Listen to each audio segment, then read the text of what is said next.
नमस्कार, मी भीमराव कडाळे पाटील. आपण बघताय BKP 24 मराठी. आज आपण चर्चा करणार आहोत की पुण्यातलं गाजावाजा करून एकनाथ शिंदे गटामध्ये जे प्रवेश केला होता रवींद्र दंगेकर, हे रवींद्र दंगेकर आता एकनाथ शिंदेची शिवसेना सोडतील असं काहीसं बोललं जातंय. त्यांना जाणीवपूर्वक डावललं जाते, कुठल्याही प्रक्रियेमध्ये घेतलं जात नाही आणि त्याला कारणीभूत आहे भारतीय जनता पक्ष. म्हणजे कसब्याचा जो गड आहे हा गड रवींद्र दंगेकर यांनी सर केला होता. कसबा या ठिकाणी जी निवडणूक लागली होती विधानसभेची, या ठिकाणी मात्र हेमंत रासने यांना पराभवाचा फटका बसला होता आणि भारतीय जनता पक्षाच्या हा खूप जिवारी लागला होता. त्याचबरोबर रवींद्र दंगेकर यांनी मुरलीधर मोहोळ यांचा जो जैन बोर्डिंगचा जो घोटाळा होता हा बाहेर काढला होता आणि यामुळे भाजप कुठेतरी बॅकफुटवरती गेलेलं आपल्याला दिसत होतं.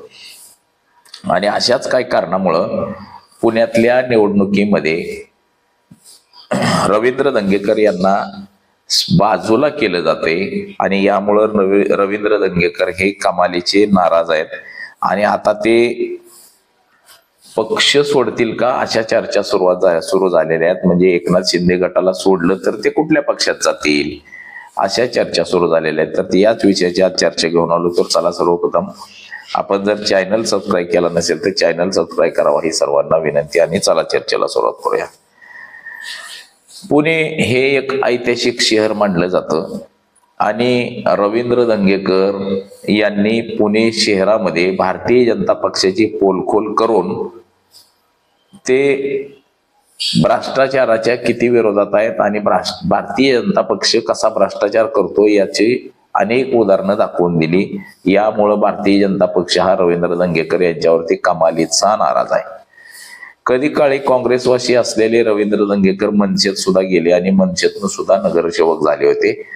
त्यानंतर मनसेतून पुन्हा काँग्रेसवासी झाले आणि काँग्रेसमधून सुद्धा ते नगरसेवक म्हणून निवडून आले होते. कसबा विधानसभा मतदारसंघ हा भारतीय जनता पक्षाचा बालेकिल्ला आहे आणि या बालेकिल्ल्यामध्ये गिरीश बापटांच्या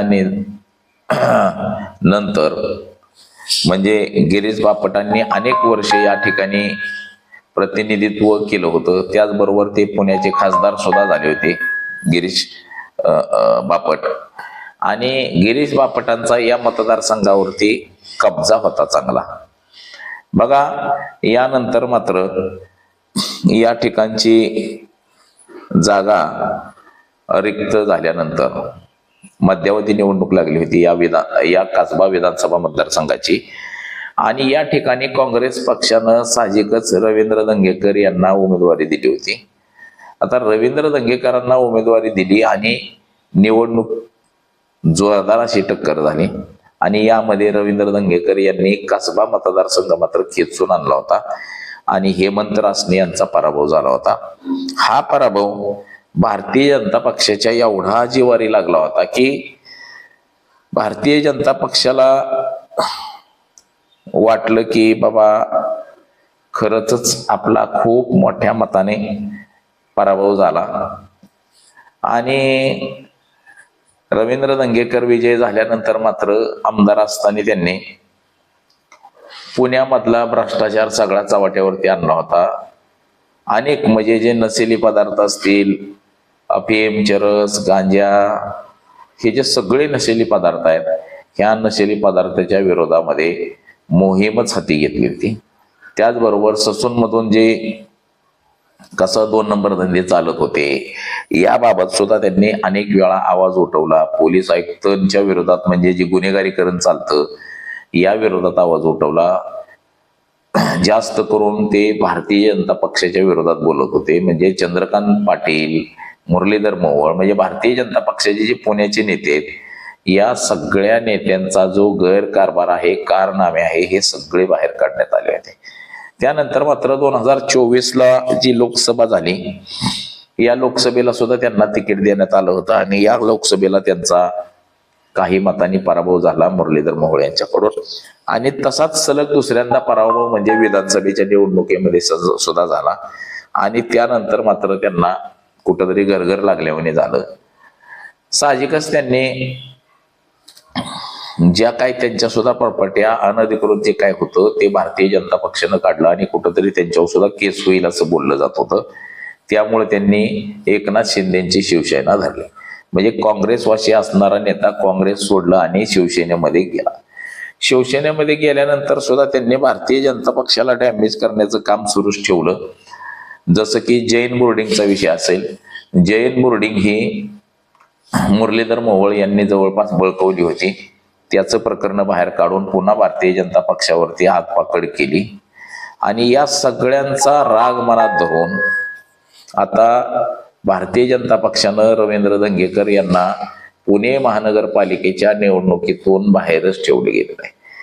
रवींद्र दंगेकर म्हणत होते की आम्ही पुण्यातल्या 162 जे नगरपालिकेचे जे नगरसेवक आहेत, या नगरसेवक पदाचे उमेदवार आमच्याकडे तयार आहेत. 41 प्रभागामध्ये 41 प्रभागामध्ये आमच्याकडं उमेदवार तयार आहेत, असं काहीसं आव्हान भारतीय जनता पक्षाला देत होते. परंतु पुढं जसं जसं जाईल तसं तसं रवींद्र दंगेकर यांचं महत्व कमी करण्याचं काम भारतीय जनता पक्षाकडून करण्यात आलं. भारतीय जनता पक्षाने शिवसेना एकनाथ शिंदेची यांची युती आहे, आघाडी आहे. पुण्यामध्ये सुद्धा यांची युती काहीशी होऊ शकते असं चित्र आहे. आणि यामध्ये मात्र रवींद्र दंगेकर यांना कुठल्याही निर्णय प्रक्रियेमध्ये घेतलं गेलं नाही.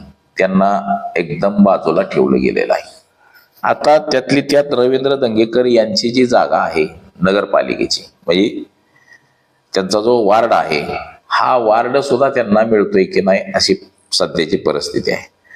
तर यामध्ये सुद्धा त्यांना उमेदवारी शिवसेनेतून मिळते का नाही, भारतीय जनता पक्ष हा वार्ड सोडतोय का नाही, हे सुद्धा सांगणं कठीण झालेलं आहे.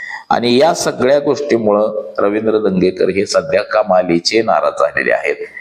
आणि या नाराजगीतूनच ते शिवसेना एकनाथ शिंदेचा जो पक्ष आहे हे सोडतील की काय अशी आता चर्चा सुरुवात झालेली आहे. परंतु सोडल्यानंतर कोणत्या पक्षामध्ये जायचं हाही त्यांच्या पुढे मोठा प्रश्न निर्माण झालेला आहे.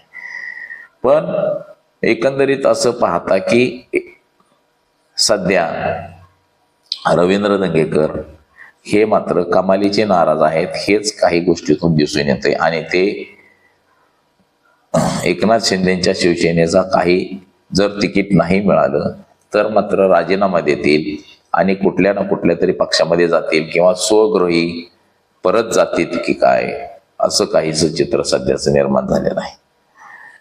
त्यांना जे डावलल्याची जी भूमिका आहे भारतीय जनता पक्षाची, ही देखील साहजिकच आहे की भारतीय जनता पक्षाच्या अनेक भ्रष्टाचाराचे कारनामे त्यांनी बाहेर काढलेले आहेत.